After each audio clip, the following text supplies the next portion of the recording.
step aside for a minute, and what I would like to do is ask folks, starting with the Heritage Advisory Committee, if you would just say your name, put your video on so we can see your face, and tell us which committee. And I'd like to do the Heritage Advisory Committee, then the Planning Advisory Committee, and then the Steering Committee. And we have to go quick because I know there's a lot of us and we're short for time.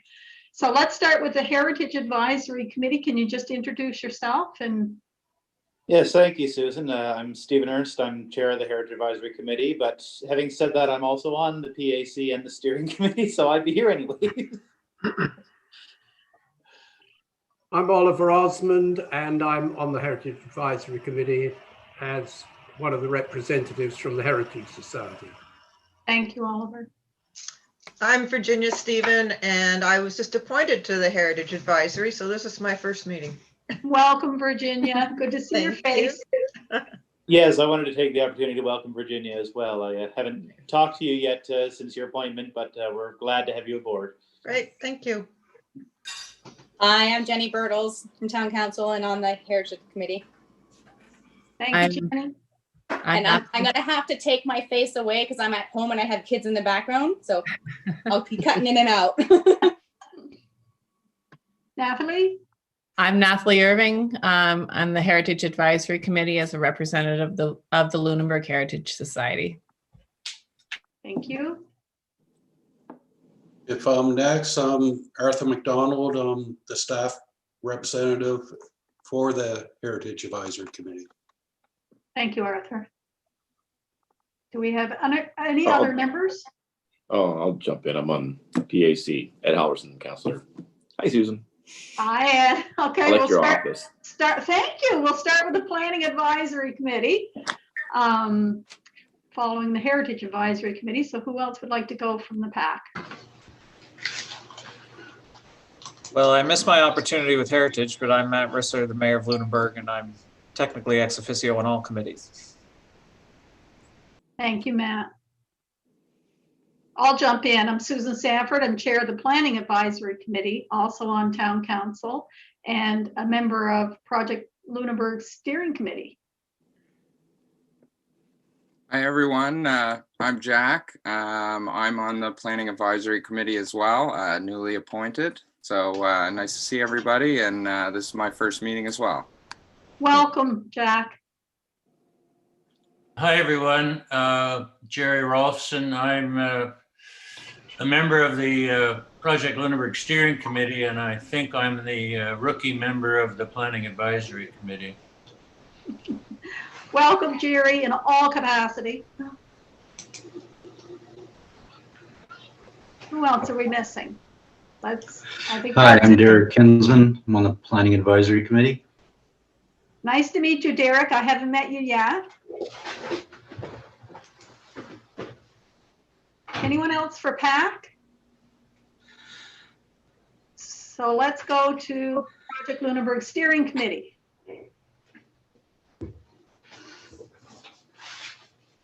I'll get the ball rolling, Susan. Peter Mosier, I'm on Town Council. I've been on the steering committee from the beginning. I'm an ex-HAC member, but in all my years in council, I haven't been in PAC yet. So maybe you'll recruit me before the end of my term. Might do that. Hey everyone, it's Bill Rice, Project Lunenburg Steering Committee. Hi, Bill. Hi, Susan. And I think that's it for everyone. Have I missed anybody? Yes, there's me, ex officio, Dawn, the town planner. And I think Norma's here too. Okay. Yeah, I'll jump in. Norma Schaefer, Development Officer. I'm the municipality of the District of Lunenburg, ex officio representative on the committee. Thank you, Norma. Anyone else? You might, Susan, you might want to get staff to introduce themselves as well as the Upland team. Absolutely. So I'll turn it over to staff now. Maybe B, would you like to go first? Hi, everybody. Thank you for sending an invitation to me as well. Look forward to the conversation. I'm the Chief Administrative Officer for the town. Thank you. Thank you, B. Hello, and I'm Dennis McPherson. I'm the town engineer heading up a public works here in the town. Thank you, Dennis. Have we got everybody at this point? Oh, and I'm Heather McCallum. I'm the Assistant Municipal Clerk and generally host this and deal with people's technical issues if you have them. Just a reminder that we are recording on YouTube today. Thank you, Heather. I think we've got everybody. Have I missed anybody? Okay, we're going to get started. Everybody has a copy of the agenda. So I'm looking for someone to move the approval of the agenda. Peter, moved by Peter. Seconder? I've just lost the screen, so I can't see if somebody seconded that. Sorry about that. Bill seconded, so moved by Peter, seconded by Bill. We approve the agenda as presented. Item number 2 on the agenda, the review of notes from previous meetings. Do I have somebody move the approval of the notes from our previous meeting? Moved by, Ed's flicking his pen around. So now, Ed, what are you doing? You're on mute. I'm not motioning anything. I was flicking my pen around. Sorry. Okay, stop flicking your pen. Peter's going to move it. Any errors or omissions? No. Moved by Peter. Do I have somebody second the notes? Seconded by Jerry. So approved as presented. Number 3, unfinished business on the agenda. There's nothing there. As Mayor Risser would say, I'm really happy about that. And item number 4, our new business. So review of the progress report has been attached for everybody. And I think at this point, I turn this over to Dawn. Thank you, Chair. Actually, we'll let Stefan speak to his report. It's in Heather, if you could bring up the report and the agenda package.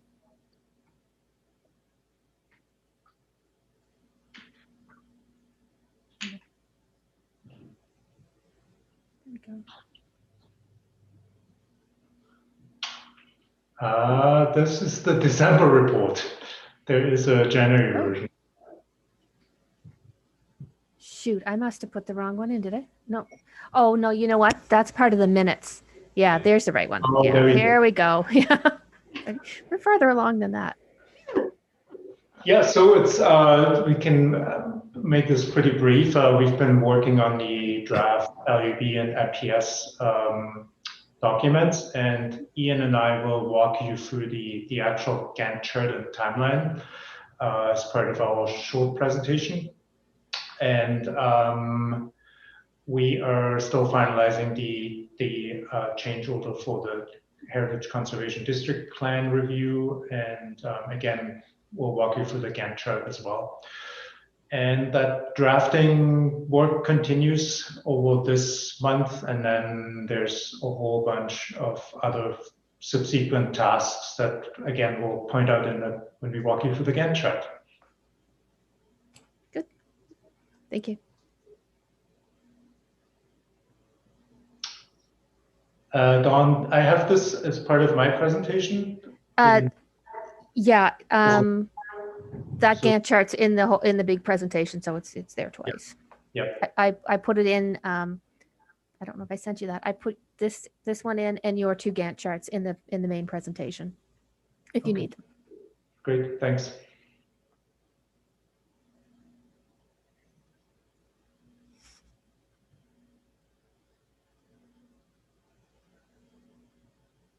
Would you like the presentation up, Dawn? If I could, yeah, please.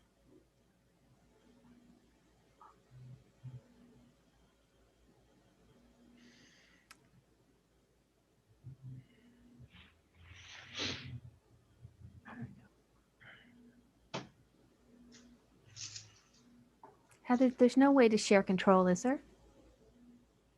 Not Not that I know of, no. Okay. Sorry, just couldn't tell I had it up or not. There. Yeah, sorry. Okay. Okay. I'm just gonna put this down so I can see it. Okay.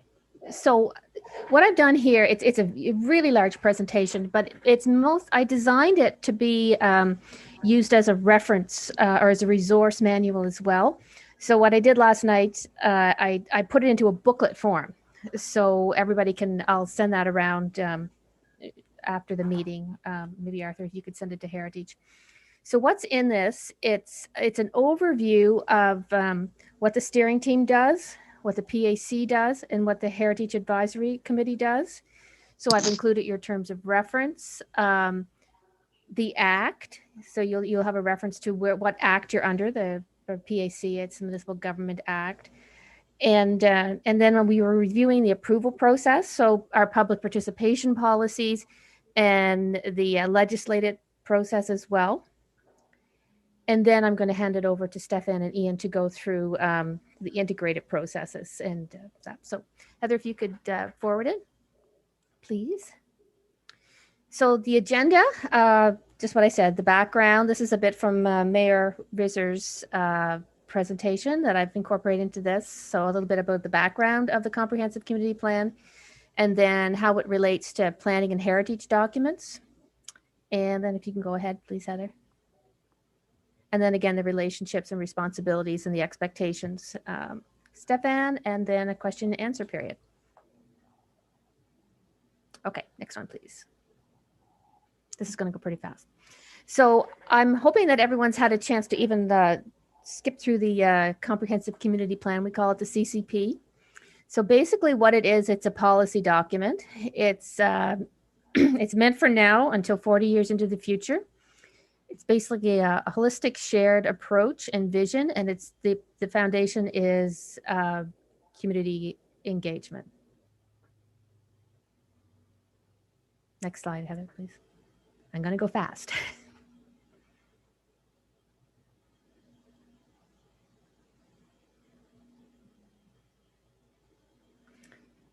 So we know how it was developed. Public engagement, 18 months, over 400 people participated. We had a great turnout for our housing.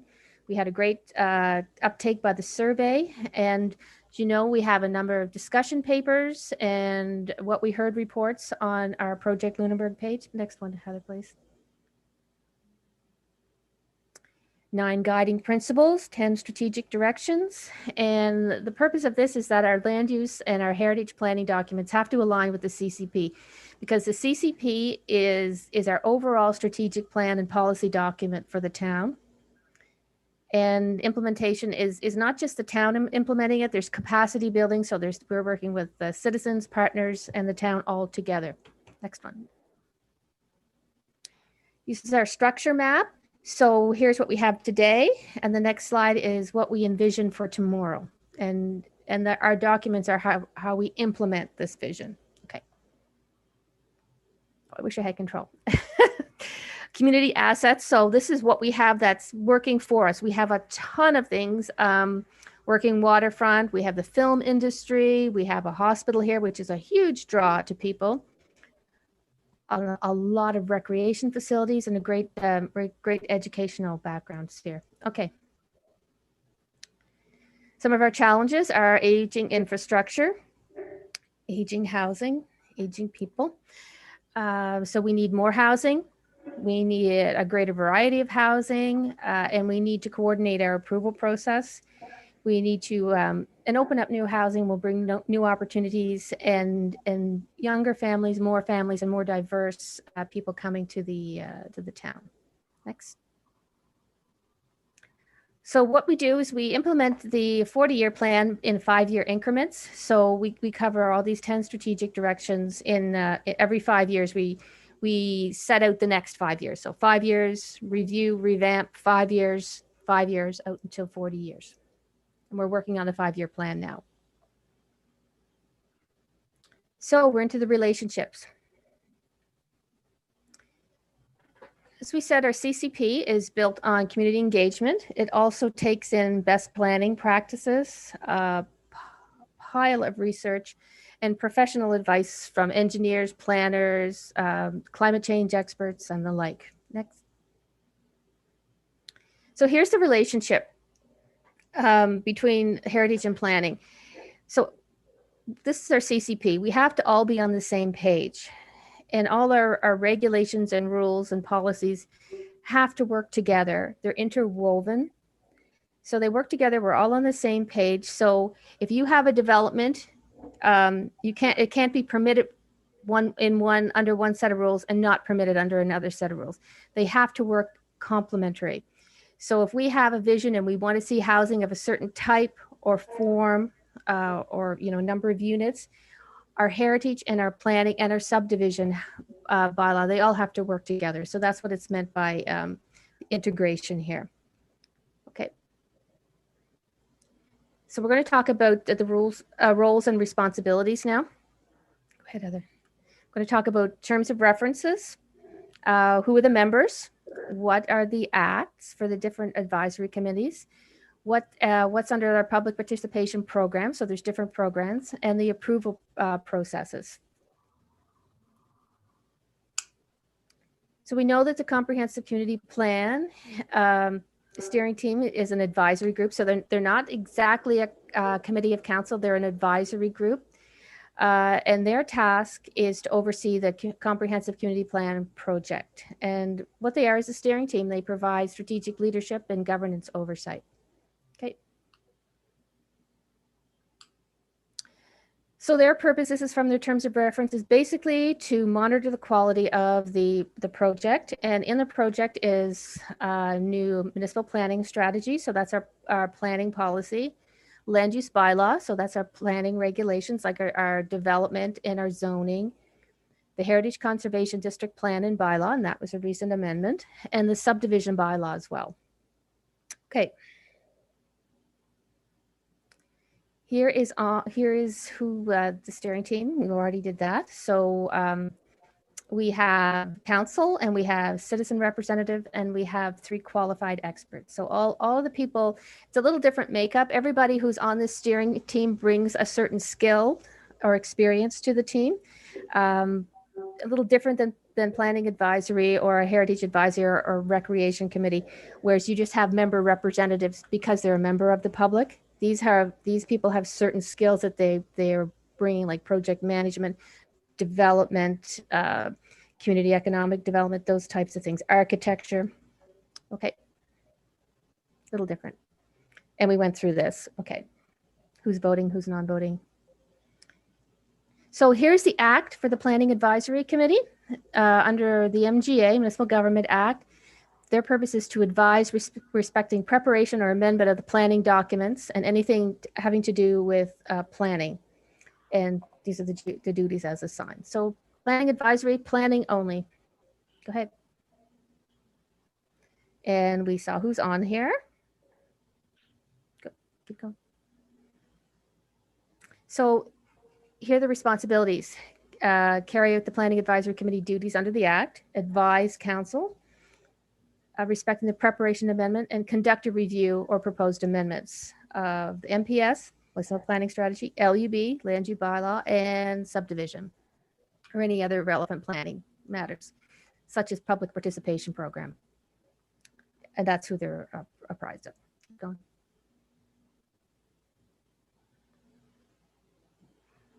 Okay, so Planning Advisory has a public participation program. So does the Heritage Advisory. They're a little different because they come from a different place. So we're required to have this under the Municipal Government Act, and I have to follow a certain process because we're supposed to have a public participation program, and then we make up what's in it.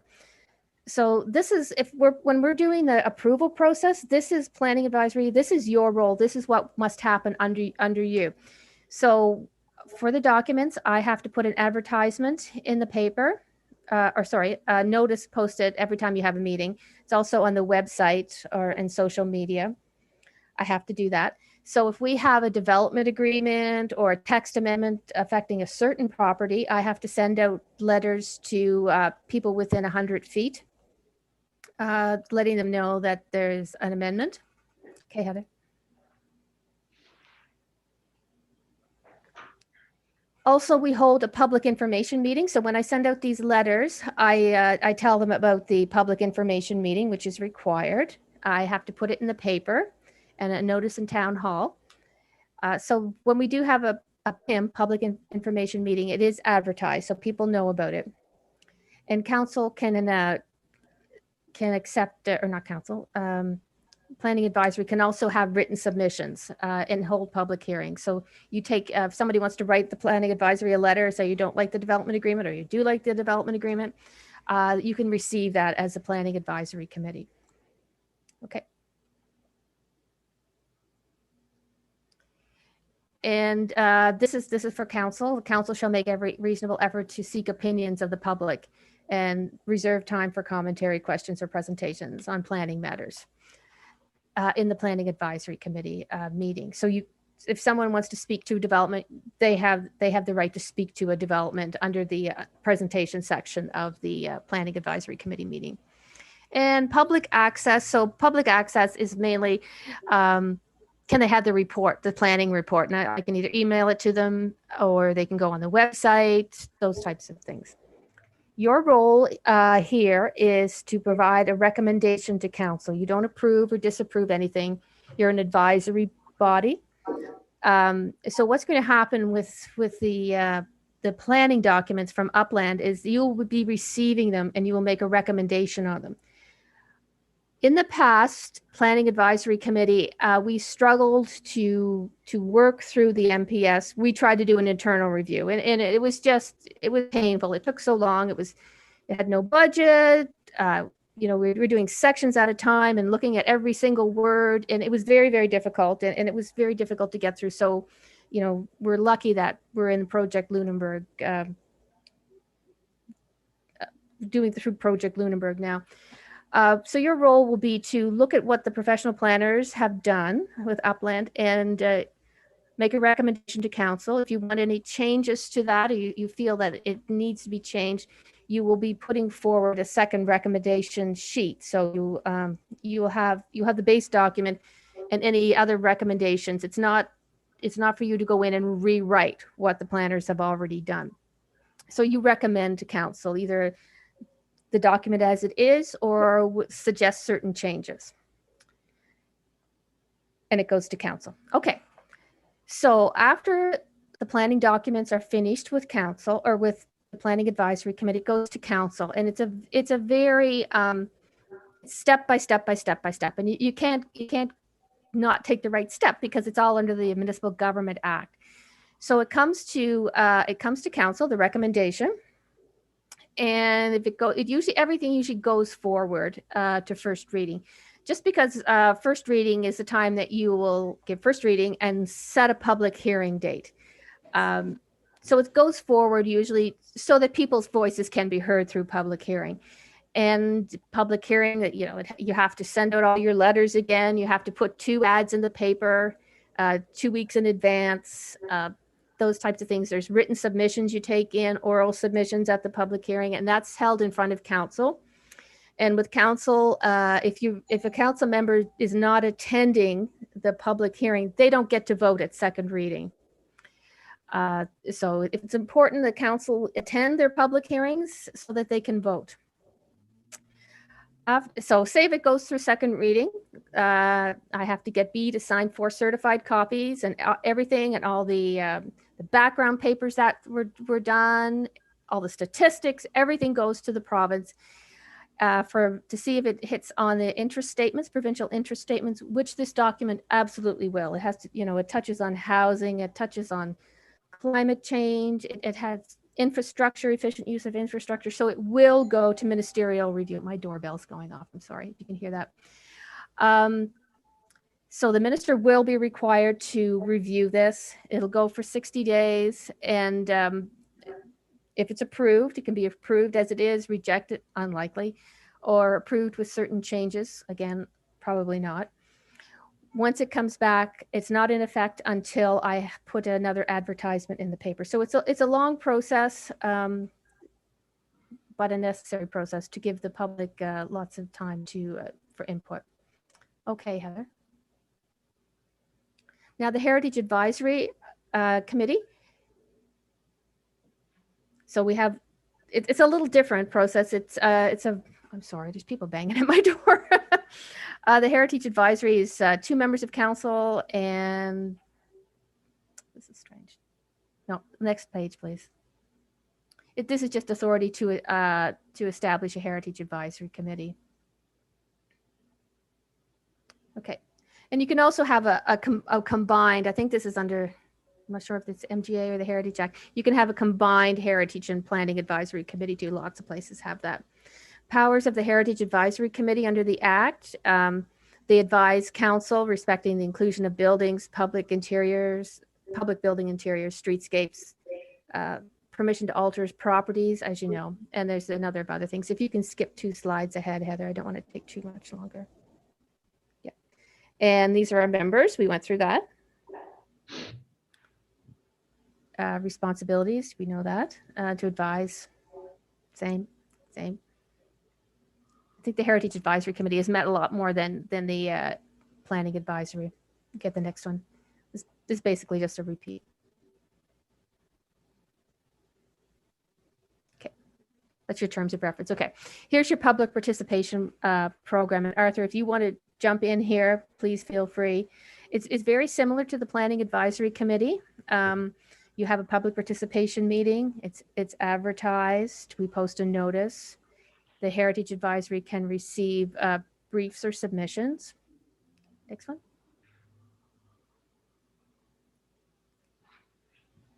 You're also going to reserve time if the public wants to speak to an application or a matter. Public has access to all reports, same way. And again, it's an advisory committee, so you make a recommendation. You'll be making a recommendation on what's presented before you as a new Heritage Conservation District plan and bylaw. And again, if you want to see change to that, it's a separate amendment recommendation. And you make your recommendation to council. Arthur, did you want to just jump in if you want to say anything? I just want to add that the process under the MGA for planning documents and the HAC through the Heritage Property Act are quite similar. Yeah. There's 2 differences. Next page. Under the MGA, there's a requirement to put your first ad after the first reading 14 days prior to the public hearing. And under the Heritage Property Act, it's 21 days prior to the public hearing. And under statute, under the Heritage Property Act, we have to provide written notice to all assessed property owners within the Heritage Conservation District. So those are the 2 major changes, I guess, between the 2 processes. Right. The plan, way back when the Planning Act was in, it was 21 days and it was changed to 14, but the Heritage, it hasn't changed. So it's still 21 days. And that notice is a huge thing because we actually have to notify every single person in the Heritage District. And if we're expanding the district, everybody outside of that too, where I wouldn't have to do that under the MGA. So that's a fair bit of work, that. But it's basically a very similar process. You know, the recommendation to council and council's readings of it, and it goes off to the province as well. So there's a public hearing, the whole bit.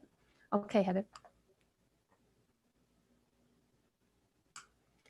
So that's a very quick overview of PAC and HAC, their terms of reference, your duties under the MGA, and your public participation processes, and under the various acts. Again, I will be sending out a booklet that has all that written down.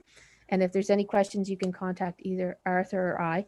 Now I'm going to send this over to Stefan to speak about the timelines and the milestones. So I think Stefan wants to. I will share my screen here. Okay.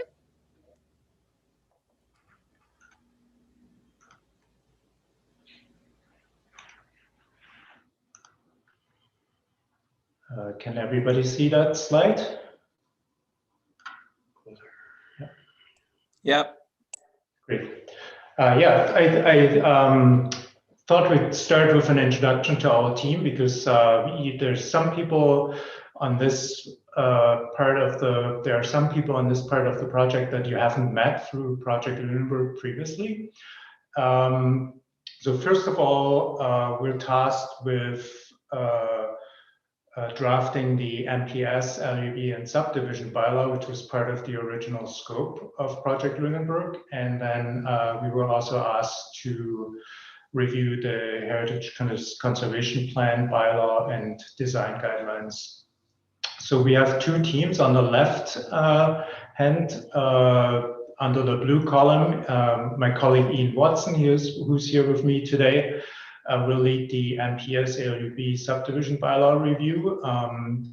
Ian's written about a dozen of plan reviews and LUB reviews over the last few years with Upland, Nova Scotia, PEI, Newfoundland. Very experienced with writing plans, and he's leading our team with Jason and Juniper, who will work closely with him. Also planners here at Upland. And we also have a support team of Oliver as a landscape architect, and Harriet doing GIS mapping, and another team of, we're 11 here, 11 staff here at Upland. There's lots of capacity for people to jump in and help out at various junctions. On the right-hand side, our heritage plan review team will be led by myself, Stefan. I'm a partner and planner here at Upland. Many of you probably know me through the Project Lunenburg process already. Also involved in Project Lunenburg already was Wendy Shearer, who's, Wendy, if you can raise your hand, not everybody will see you right now probably, but yeah, especially to the members of the Heritage Advisory Committee, wanted to say that we're really happy to have Wendy on board again for this phase of the work. And Wendy is an award-winning landscape architect and cultural heritage landscape consultant who specializes in conservation planning of heritage properties. Wendy has 30 years of experience in private practice, working on numerous nationally and provincially significant sites. Her experience includes the documentation and evaluation of heritage values and significance of a wide range of cultural landscapes, including evolved industrial and institutional landscapes, designed gardens, and historic rural settlements. Wendy teaches the Cultural Landscapes course at the University of Victoria in the Cultural Resources Management program, and is a frequent invited speaker in both Canada and the United States on the subject of cultural heritage landscape conservation. Wendy is also a member of the College of Fellows of the Canadian Society of Landscape Architects and the recipient of the Lifetime Achievement Award for an individual from the Canadian Association of Heritage Professionals. Wendy is going to be a key member of our Heritage Conservation District Plan Review and will be assisted also by Elizabeth Cushing. She can't be here today with us, unfortunately. But again, we're really pleased to have her on our team. Elizabeth is the founder of Cushing Design, a heritage consulting company based here in Dartmouth. She's a heritage planner with public and private sector experience, having previously worked for federal and provincial governments and the consulting industry. Elizabeth has significant experience in cultural heritage projects and has developed cultural heritage evaluation reports, heritage impact assessments, heritage conservation plans, heritage documentation reports, and design assessments and other cultural heritage studies and plans for public and private sector clients here in Nova Scotia, as well as in Ontario. Again, I'll be leading the team on our heritage plan. So we'll be meeting you lots, hopefully eventually again in person, and look forward to working with the Heritage Advisory Committee. In terms of our work plan, I'm just going to skip to the next slide. So Ian is going to walk us through the timeline for the MPS and LUB and subdivision bylaw review, and then I will do the same for the heritage plan. Yeah, so as kind of Don went through in the presentation, the foundation for all this work is the CCP, the comprehensive plan that's been going on for the past year and a half, 2 years. 2 years. Yeah. And now we're kind of getting into the nuts and bolts of translating that into land use policy and land use regulation, with the subdivision bylaw, which governs subdivision, the creation of lots, and also roads and servicing, and the creation of a new municipal planning strategy, which is the kind of high-level planning policy that council uses to make planning decisions, and then a draft or a new land use bylaw, which is the detailed regulations and the zoning that are really the nuts and bolts of how things get approved or not in the town when it comes to development. So as was kind of mentioned in Stefan's project update progress report, we've been kind of plugging away at those documents, particularly the land use bylaw. From my point of view, Lunenburg is a really interesting case in Nova Scotia in terms of issues of not just land use, but of design and how that interacts with heritage. And so we're using this project, I think, as an exciting opportunity to change up how we do land use bylaws a little bit, which the hope is that will make it easier to use and clearer for both staff and the public and council, I guess.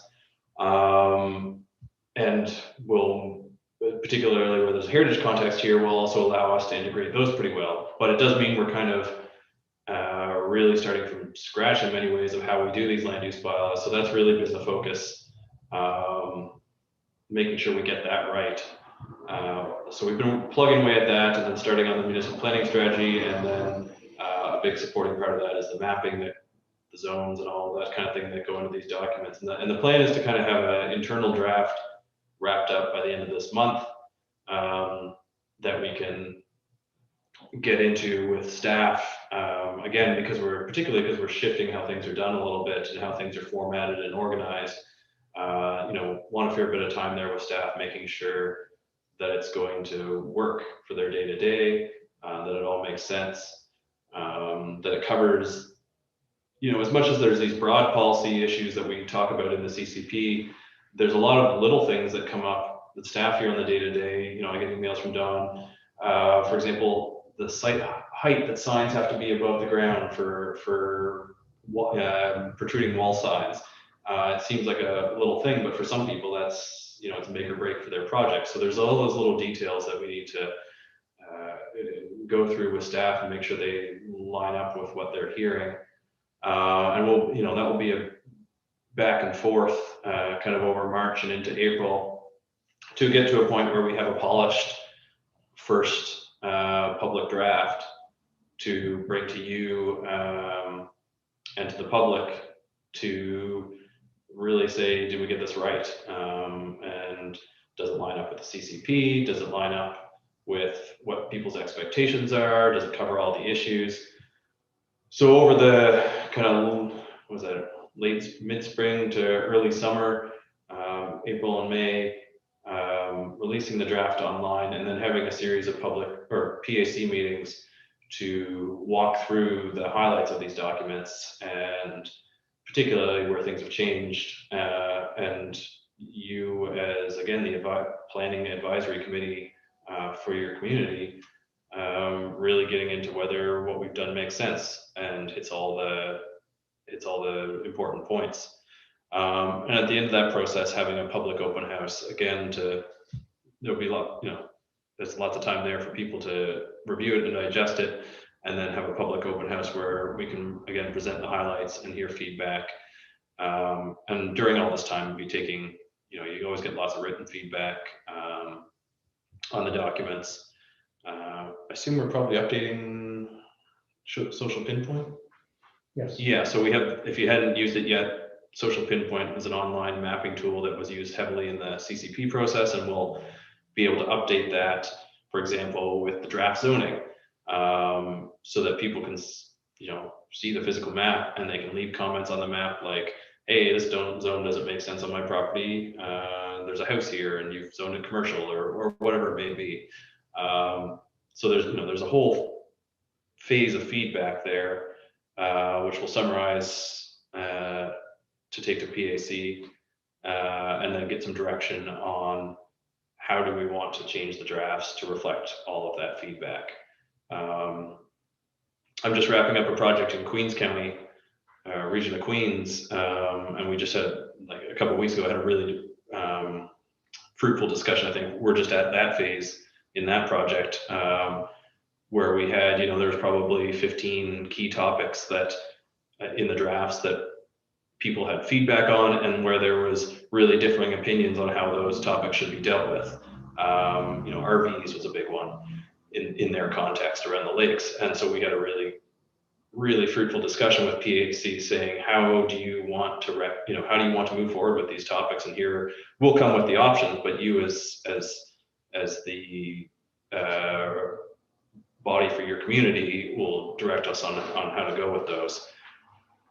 We'll take that and put that into a final draft, which will come back for recommendation from PAC to council, and then go through that very formal legislated adoptive process that Don outlined. But really the hope is by the time we get to that formal process, we've done a lot of the hard work in terms of sorting out sticking points and cleaning the documents up and getting them to a finished point, so that hopefully by the time PAC is recommending just something to council, that's something we're comfortable with, and that council can look at that and say, yeah, we're comfortable with that too. And that formal part really is a formality at that point, hopefully.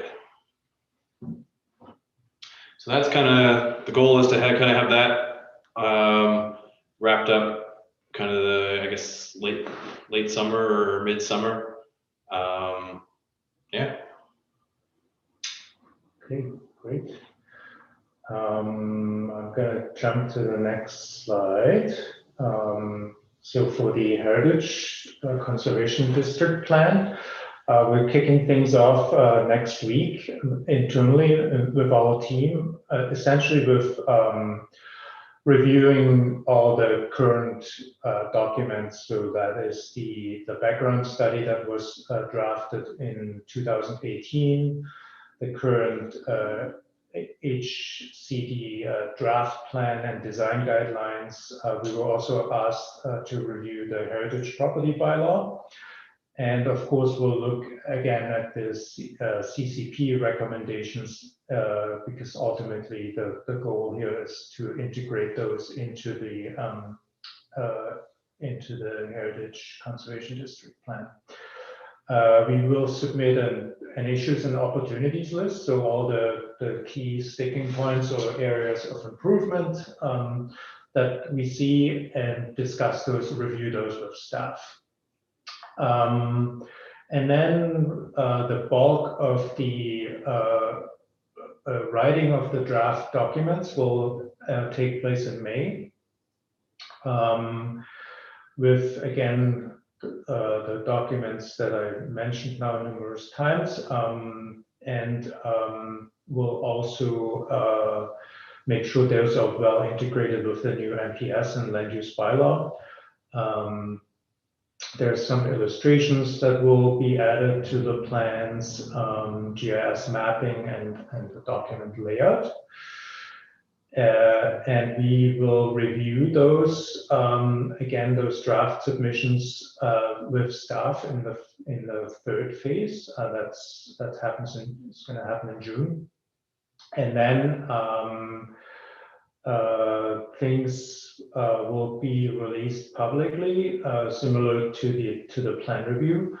The Heritage Advisory Committee comes in with an opportunity for up to 3 meetings to identify issues, discuss things that we didn't get right that need to be improved, and again, things will be advertised publicly, similarly to the planning stream or MPS stream. And then we will present the JIT plans to the public. And there is also, Arthur, correct me if I'm using the wrong term, but there is a document, I think it's the public participation document for the heritage plan, that gives an opportunity for additional optional public consultation if needed. Again, we allowed for that in our plan here under 4.4. We will collect all the public feedback, summary. This is going to be by September, and then there is the last phase, the adoption phase. So again, it's a council process, first reading, that mail out notification, which is, as Arthur pointed out, 21-day period here in this case. Present at a public hearing, make other necessary revisions, and second reading, and then everything will be packaged for submission to the province by the beginning of December. And I think, Don, with that, I'm going to turn it back over to you for, I think, the question and answer period. Is that correct? Yep, that's right, Stefan. We'll bring it back to the chair.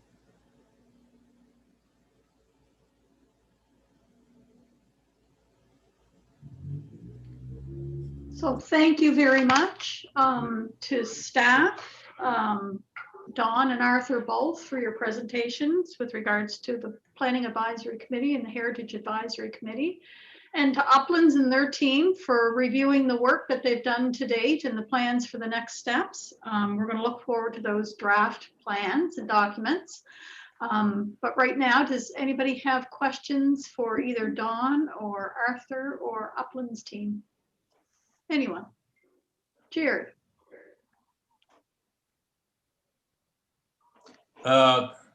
Did you recognize me? Yes. Can you not hear me? Yeah, I'm fine. A question for Upland. I noticed on the 2 Gantt charts, there are some staff reviews, but there's no task line on these Gantt charts that say something like review of the bylaws by the steering team. Can someone comment on that for me, please? Sure. Actually, I jumped over the very first line of the Gantt chart. So we'll be attending the regular steering committee meetings, and not quite sure, Dawn, how integrated the staff review is with the steering team. Maybe Matt or Dawn can. Sure. Sorry. Usually when staff do a review, it's more for function. Like I would be looking for something like, you know, are the sign sizes? What about neon signs? Have you, those types of things? Do you have a driveway requirement that's 40 feet from the limits of an intersection? That kind of thing. It wouldn't be anything like no substantive changes. It would just more for functionality. That's how we review. That's how we would be reviewing. Well, and correct me if I'm wrong here, Dawn, but the division of labor, Jerry, is such that the steering team shepherds the project aspect, but the content and policy aspect is shepherded by the respective committees that are overseeing or advising council on the bylaws. So what you're talking about wouldn't really be an appropriate sort of steering team conversation. It would go to PAC and HAC to deal with their respective bylaws prior to making recommendations to council, and then council having the authority to, approve. Does that make sense? That's right, Dawn, right? That's right. Yep. Yeah, okay. Yeah, I'm not sure that makes total sense to me, Matt, because the steering team has been in the unique position to absorb values from the community for nearly 2 years now. So it just occurred to me that we might have something to contribute in terms of the review process. Well, and I think to the point that Ian and Stefan were making about having public engagement in that review process, I'm sure steering team members will be, as they always have been, very active participants in the public. It's just, it's an issue of hats, Jerry, and which hat you're wearing at each particular time. But we absolutely have to have public information meetings and public participation and all of that stuff. So there's going to be an opportunity not just for us, but also for the community to weigh in, correct?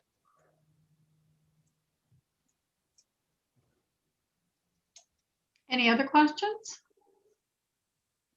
I have one or two, Susan. So I just want to confirm, Stefan, with you and team. So the whole purpose of doing things the way we're doing them is so that threefold, I think essentially in my head, just to help me get it wrapped around. A, that the documents themselves are aligned with one another. So they're not at cross purposes and we've spent all this money for nothing. Two, that they're aligned with, as the whole project has been aligned with, basically a mixture of best practice and planning expertise and community direction. And three, then I think about the other one, and this leads into my second question, so that they're aligned in the timing of their adoption. And I'm thinking specifically, and sorry for members if this is a little esoteric, but right now, the architectural control areas as we have them are in the land use bylaw. And the intent is to move them over to be part of the heritage district, at least the current intent. So I'm just wondering, in terms of your timeline then, how are you seeing, so you've got basically, I mean, we could be into 2022 before the heritage bylaw is adopted, looking for ministerial approval, which, I know I'm always in a rush, but it'd be nice to have it done within the calendar year at least. So I'm just wondering, how do we then, what is our option to approve one or without the other, or does Dawn wait to delay to advertise, or how are we looking to handle that, and what thoughts being given to it?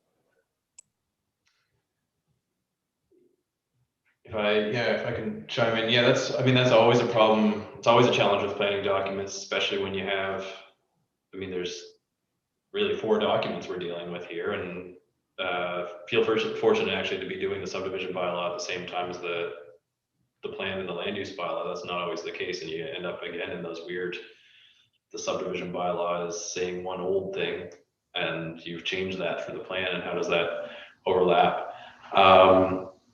So yeah, there is a bit of a time lag there in the interest of, I think, wrapping up the plan and the land use bylaw sooner than the heritage plan can be done. There is a bit of a time lag, and so we are going to have to coordinate closely, I think, on how do the new planning documents enable the heritage plan changes without leaving a gap, or maybe even worse, leaving a contradiction. A gap's one thing, I guess. The word, with gaps, you can move forward. It's just you lose that control for a brief period of time. But with a contradiction, you grind to a halt. So we haven't got to that point yet, because really the heritage plan is just getting started. But I think we're gonna have to do a lot of coordination to make sure that that they transition seamlessly. If that makes sense. Yeah, and just, I would make the point that the reason I raise it is in Lunenburg, because it's Lunenburg, a gap could be just as bad as contradiction. Yeah, fair enough. Yeah.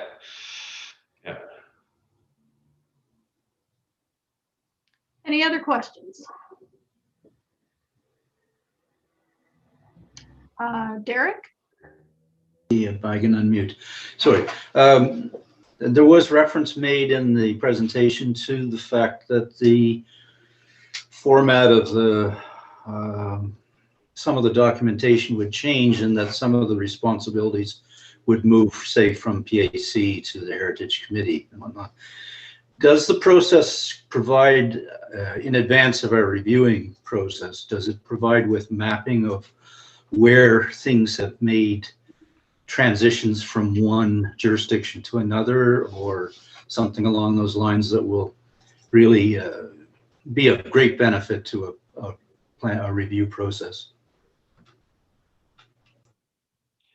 Yeah, if I may, yeah, having a kind of almost a track changes or a summary of where things have shifted. And sometimes it's a little hard, particularly when you're, you know, blowing the documents up in a way and starting from the foundation. But yeah, I think the expectation would be that we'd keep a running tally of at least the major changes, and have that as a resource for people, you know, so that people can see what's changed rather than having to sit down with the old document with the new document and read through them both and say, oh, I think that's changed, or like, yeah, at least flagging those for people, for you as committees and also then for the general public. Yeah, making sure that that's summarized.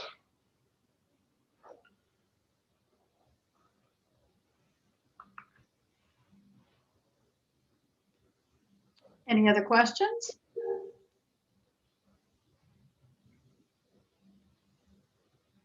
Comments or thoughts? Looks like everybody's good. It's a good thing. You're all still smiling. So we'll continue on with the agenda. We are at correspondence for number 5, and there isn't any correspondence for us to review. Number 6 would be in-camera portion, of which there's no requirement for that. 7, no resumption. And number 8, next meeting dates. So our next steering committee meeting is set for Wednesday, March the 10th at 3 p.m. And would someone like to move that we adjourn the meeting?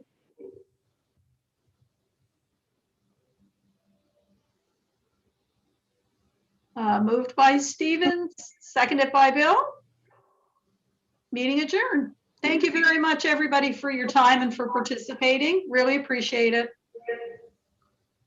Take good care. Thank you. Thanks, everyone. Bye. Bye-bye.